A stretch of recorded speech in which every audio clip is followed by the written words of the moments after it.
Successful people learn how to make their mind work for them.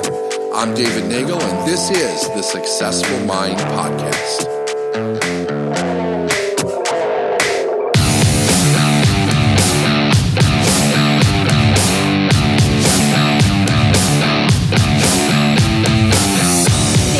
Today, I want to discuss desire. Okay. And the reason I'm bringing this topic up is in our Elite Mind program, we've been having a lot of questions about desire, and not in the way that people normally think about desire, like big vision desires. That's not what I'm talking about here. I'm talking about people giving themselves permission to want even kind of some of the smaller things in their life that they feel if they have, they're being irresponsible. Yeah. Right? Yeah. And it's always fascinating to me when someone comes to me in particular, because I have these conversations a lot. When someone comes to me and says, you know, Steph, I've kind of always I've wanted this thing for a really long time. Like, I can feel it in my body. I've wanted this thing. On the surface, it seems kind of silly, but I've always wanted this thing. And my response to them is, by when will you have it? Right? I love the look in their face when you say that to them. It's like, what? Yeah.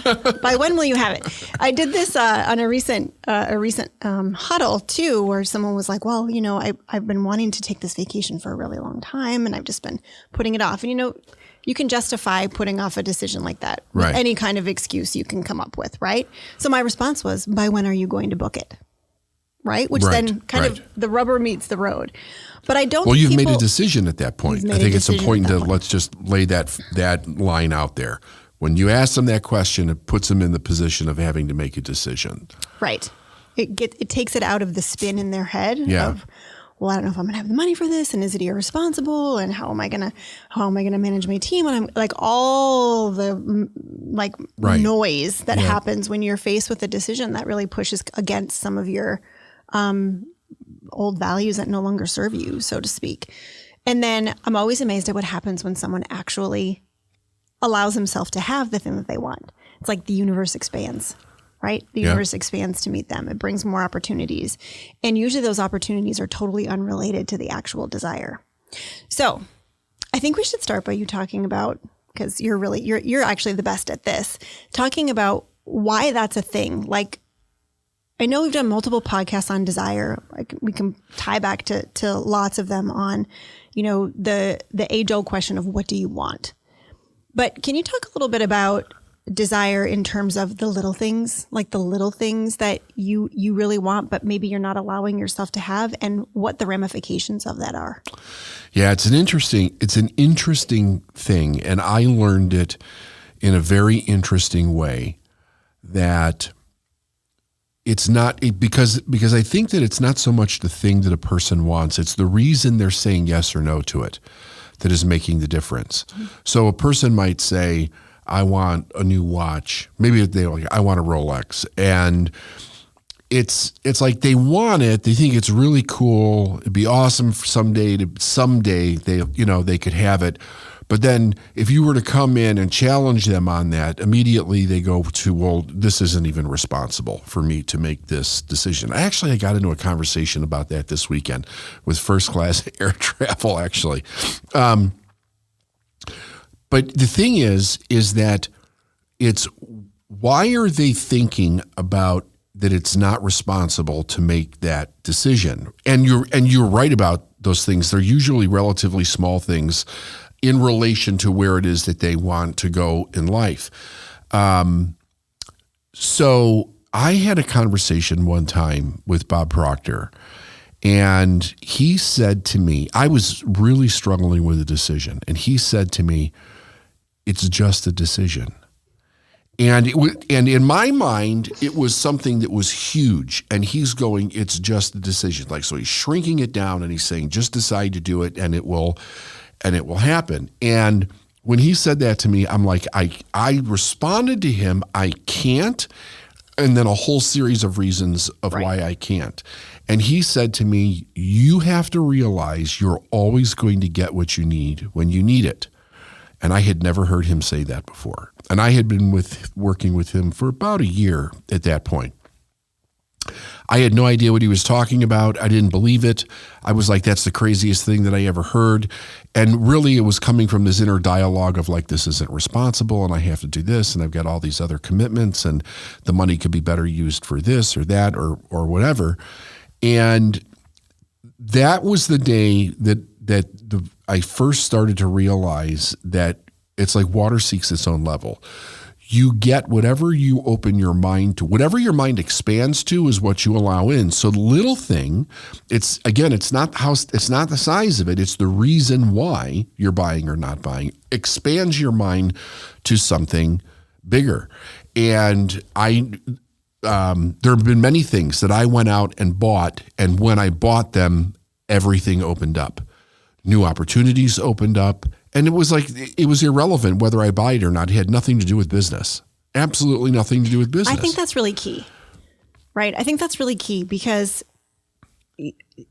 I don't think people understand that everything is connected, right? You compartmentalize. You've got business over here and you've got personal over here and you've got family over here. And like people compartmentalize their lives into these chunks, right? But how you do anything is how you do everything. It's systemic. It's holistic. Yes. It shows up in every area of your life, right? Yes. So the purchase of an expensive watch that you've been wanting for a long time, you're not thinking that it's going to impact business. And it absolutely has an impact on business. And I think that's a huge misunderstanding with people that follow us is they think that it's not connected at all. And so I'm not going to say yes to this thing because I don't see how I'm going to I don't see how that's connected to who I am, who I'm being as a business owner or how my business is going to grow. Right? Yep. 100%. 100%. So I have a story about this. Okay. So shall we do story time with Steph? Let's do story time with Steph. Let's do story time with Steph. So when it was probably in when did we move to Maryland? 2010, 2011. 20, you know the story I'm going to tell. Yeah. 2011. 11 years ago. So it was 11 years ago. We were still living in Wisconsin. I was doing a ton of travel back and forth between Wisconsin and Maryland because Maryland is where you were based. And I was flying out there to do all manners of things, VIPs, retreats. I at was that point, constant. You were out there constantly. So I was traveling constantly and I was away from my girls, which was always really, really hard for me. Right. So we made the decision that it was easy not to be near Brandon, but the girls, that was the thing. I don't know that I would say that. I'm just messing with you. I missed him too. But we made the decision that we were going to move to Maryland. Yes. And that was a big move for us from Wisconsin to Maryland, uprooting everybody, the kids and everything. And the house that we were living in was an older house. It was purchased when Brandon and I were both teachers. So our teacher salary was much less than what I was making in 2011. Sure. And I knew that I needed to get out of that environment if I was going to grow. Like, my environment is super important to my growth. I know that if I'm in beautiful, abundant places, that translates into something for me. I get inspired. I get creative. That's why I love to travel in our Airstream is because environment is so, so important. Yeah. And you go to gorgeous places. We go to gorgeous places, right? Every day I look outside and I'm reminded that God doesn't create anything using a coupon. Right. Like, exactly. I love that. Stop shortchanging things because this beauty out here, this isn't made by shortcuts. Right. Anyway, I digress. So we make the decision that we're moving to Maryland and we fly out with the girls. The whole family flies out and we're looking at houses. And because it was right after, we purchased our house right before the recession, and then we're moving right when we were coming out of the recession. We actually were going to be taking a pretty major loss on our house in selling it. So we flew out to Maryland to look at homes, and we made the decision that we were going to rent, just because the housing market was not stable, and we weren't sure if we wanted to stay there, and blah, blah, blah, blah, blah. So we're going to rent. And we start looking at houses. And we go in house after house, and they were revolting. Like, I remember walking into a house, going downstairs into the bathroom in the basement, and the bathtub was like full of something that shouldn't be in there and was growing things that shouldn't be in a bathroom, if you know what I mean. And I started to get really disheartened, right? You say that, and I get this scene from Silence of the Lambs with the guy in the bathtub in the. Ugh. Yeah, it was not pretty. Yeah, right. It was one of those, like, we could not get out of the house fast enough. Like, the houses weren't, and it wasn't like we were looking at a super low end price point. I think we were looking at houses for like $2,500 a month, right. 27. And at that time, that was not chump change. Right. And it's not a cheap area of the country. Right. Yeah. It's definitely not a cheap area of the country. But we were coming from Janesville, Wisconsin, which was a pretty cheap area of the country. So, like, everything's relative, right? Like, relatively, it was pretty expensive for compared to what we were paying and in Janesville. And we just went into house after house and we're totally just really getting disheartened. Right? Like, I was beginning to think, maybe the universe is telling me I shouldn't move to Maryland. Like, maybe this isn't where we need to be because this is feeling really hard and we're not seeing what we want and all of that. And I remember having a conversation with you and I said, we just can't find anything that we like. And you, off the cuff, as you normally do, just say, well, you're looking in the wrong price point. And Brandon and I kind of sat with that, like, we're looking in the wrong price point. I'm like, well, I guess there's only one way to find out if we're looking in the wrong price point, and that is to increase our price point and see what's out there. Yeah. So we made the decision that we were going to increase the price point. I think we went to, like, I don't know, $3,500 to $4,500 a month, which was insane for us. Like, I don't think people like, that was insane for us. But I was like, I'm going to prove him wrong. So I'm going to increase my price point and show him that there's nothing available. And we contacted our realtor that was showing us properties. And she said, oh, we just had a house come up for rent. I think I can get you in today. If we wait any longer, it's probably going to be gone. And I was like, yeah, okay, whatever. You tell everybody that so that they, like, jump on it right away. And Brandon and you came with us actually to this. Which is interesting because you hadn't come with us to any of the other houses, but this one you were like, oh, I'll go along. Let's make this fun. I'll take a look at it. Yeah. And we walk into the house and it was gorgeous. Like, it was perfect. I was smiling. Brandon was smiling. The girls were like, whoa, this is so cool, Mom. This is great. And I remember, like, having a hard time breathing. Like, I remember a little bit of panic setting in because I knew this was the house and I also knew the price point. And you walked, I will remember this. I remember this like it was yesterday. You walked up to Brandon and you elbowed him and you're like, welcome home, buddy. And I saw his face and it just went like white. Like, what have we gotten ourselves into? What is happening? And we actually, I could have. But that's not my style, right? Like, when I see something like that, it's like, I'm doing this. Like, I'm responsible. I'm doing this. I know that I can make the money to pay for this. I know that I'm in a place of expansion. And so we signed the lease. And afterwards, Brandon and I had this conversation. He's like, and this was like 6 months after we'd moved, he's like, I just couldn't see how we could do this. Like, I was totally prepared for us to live in that house for a month and then have to leave because we couldn't afford the rent, right? Because I am like, I love risk. He's risk averse, right? We're like yin and yang when it comes to risk, right? So, and my thing was, well, if I can't pay for it, then we'll move, but I have to give it a try. Like, what's the worst that's going to happen? Right. And what happened was actually incredible. Being in that environment, not having to travel to be away from Brandon and the girls, feeling like I was the person that could walk into that house. I grew up lower middle class. My first house was like a 1,200 square foot, 3-bedroom, little tiny ranch, right?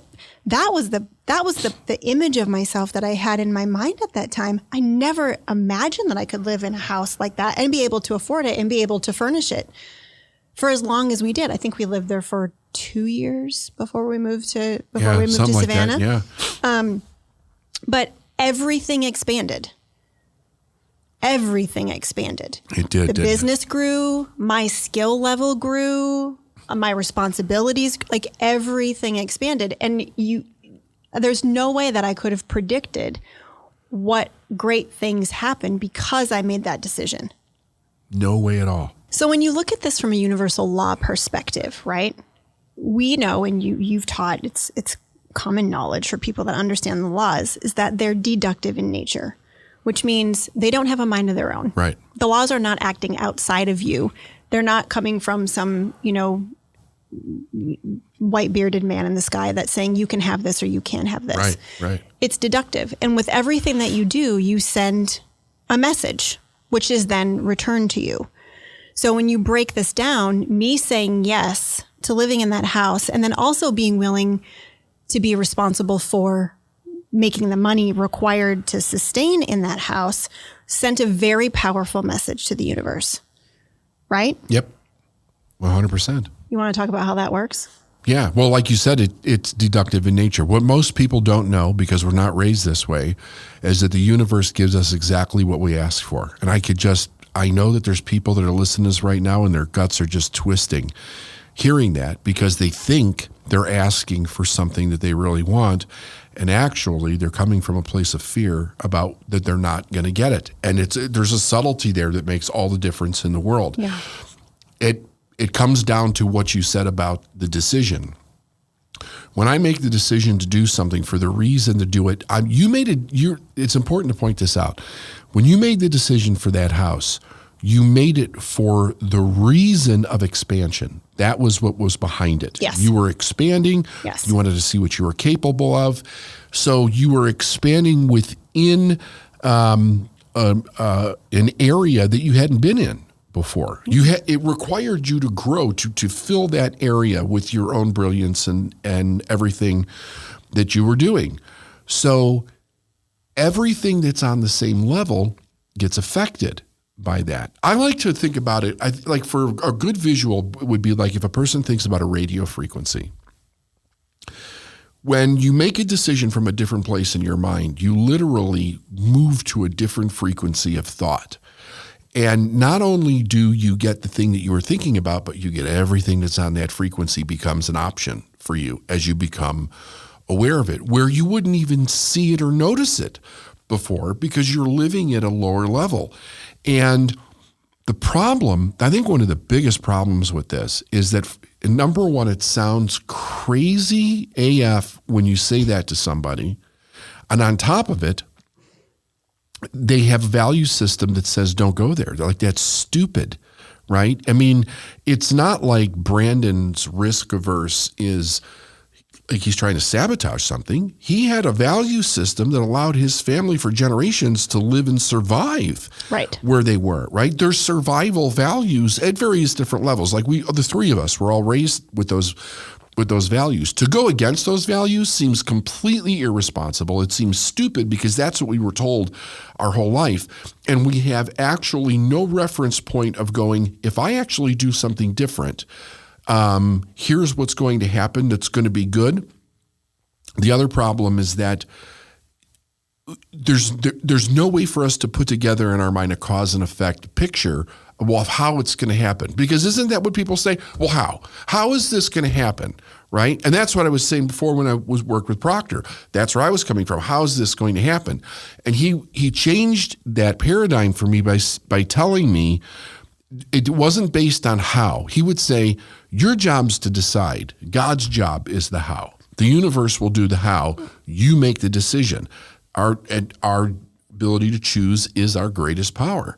But we're choosing within an infinite supply. It's an infinite storehouse of riches within the universe. So when I make a decision to do something that causes me to grow, I now become aware of everything else that's on that level. So then it gives me another option to grow and another option to grow and another option. And you're right, they don't have to be related at all. I think the biggest phrase that I've heard that shuts this down the fastest is, I don't really need that. Right? So we're looking at this house and it's, I don't know, it was like 4,200 square feet or something ridiculous at the time, right? Such a great house. We're moving from an 1,800 square foot house. And I remember hearing in my head, you don't need a house this big.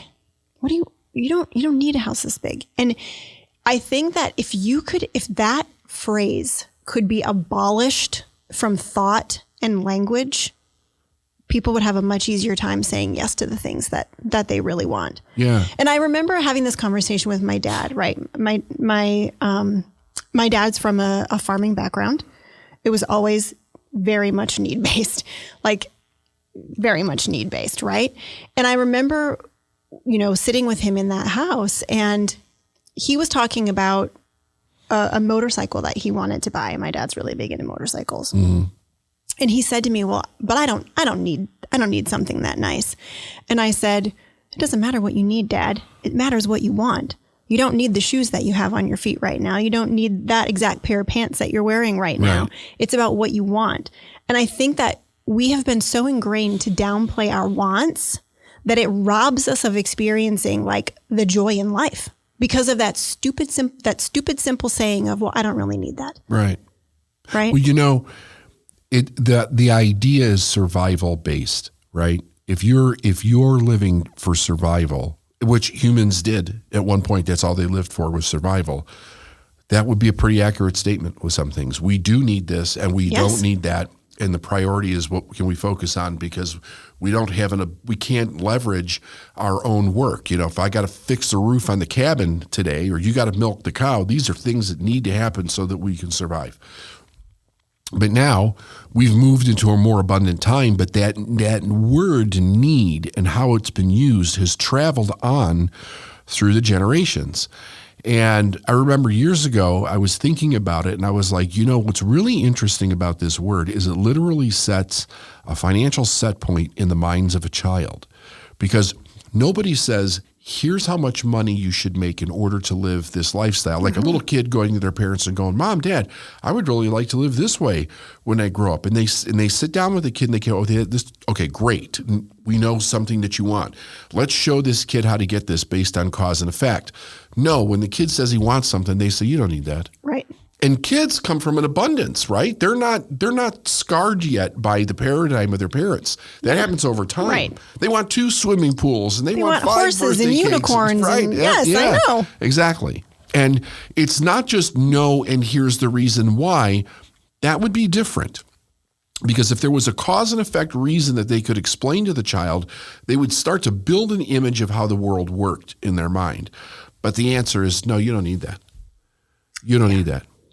And I think when clients come to us and they say, I've been really wanting this for a long time, I actually think they half expect us to say, you don't need that. Right. You don't need that. Instead, we say, by when are you going to buy it? Yeah. And it's so fascinating to see what happens, because what happens is the exact same thing that happened to me with that house.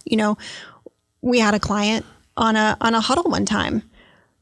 Steph, I have been really wanting this Rolex watch. Like, I have been wanting it for a really long time. I can imagine it on my wrist. I love the brand. I can feel it in my body. And my response to him was, by when are you going to buy it? And then there was this long pause. And he said, well, I don't know if how long it'll take to find one. And I said, by when are you going to buy it? And he said, all right, fine, 2 weeks. 2 weeks later, I had a text that he'd purchased the Rolex. And he sent me a picture of it.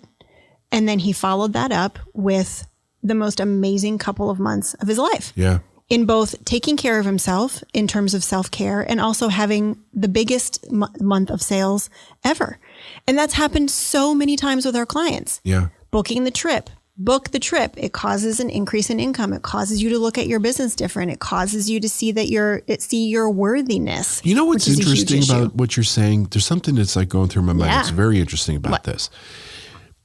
That the universe, so we work with people that want to live a big dream. They want to create a big dream, build a big business. They want to have a huge impact. Yeah, have huge impact, yes. Right? So they start off wherever they start off. Most of them were raised the same way you and I were raised. But when they do this, when they come with us with the watch or the trip or the suitcase or whatever it is that they have this item that costs way more than they're normally used to spending. What I find fascinating about it is that every single time it's the universe presents them with something that they really want that has no reason behind it other than they want it. Yep. And were we not told you can't have what you want? You can't have everything you want? How many times were you told you can't have everything you want? All the time. Right? Your eyes are bigger than your whatever, right? Like that type of an idea. And as you're talking, I'm thinking about this, and I don't know. I'm not saying it's 100% true because I can't think of everybody that I've worked with over the years. I don't think I've ever seen it come any other way. And it happens with everybody. There's always something that those people want. And it's kind of like, and it happened with me the same way. There were these wants that I had. Like the first thing I wanted was this boat, and that boat became the catalyst of selling it that allowed me to get an education.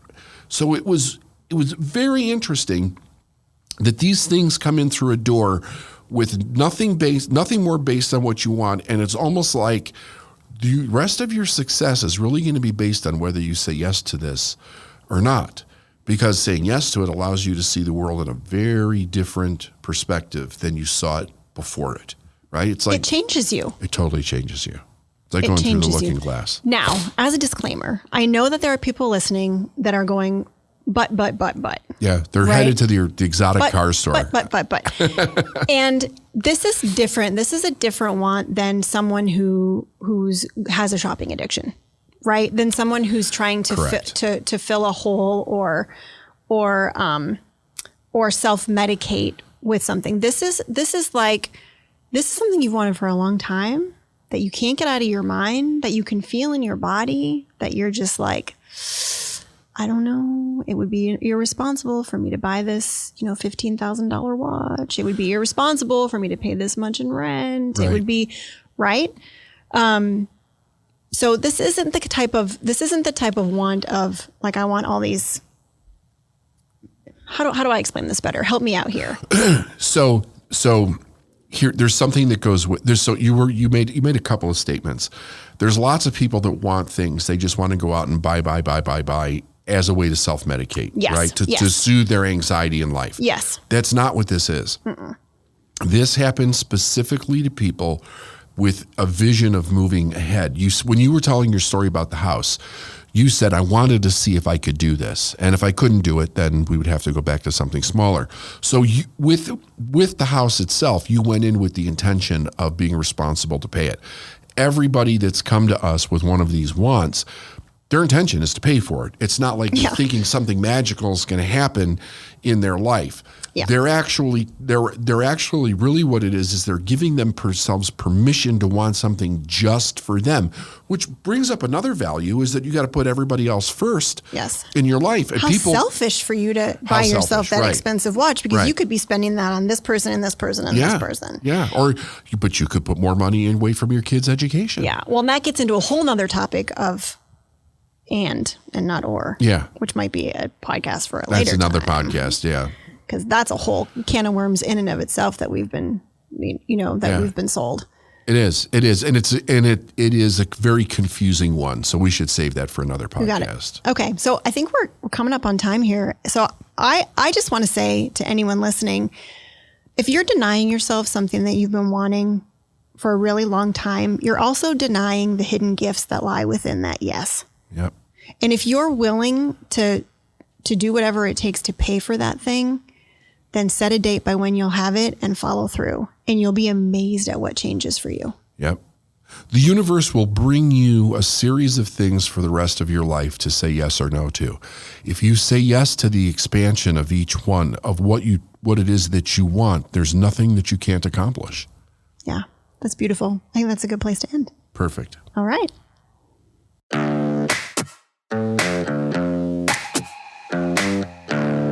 Thanks for listening to the Successful Mind podcast. And if you like what you heard and you want to know more, go to davidnagel.com/free stuff.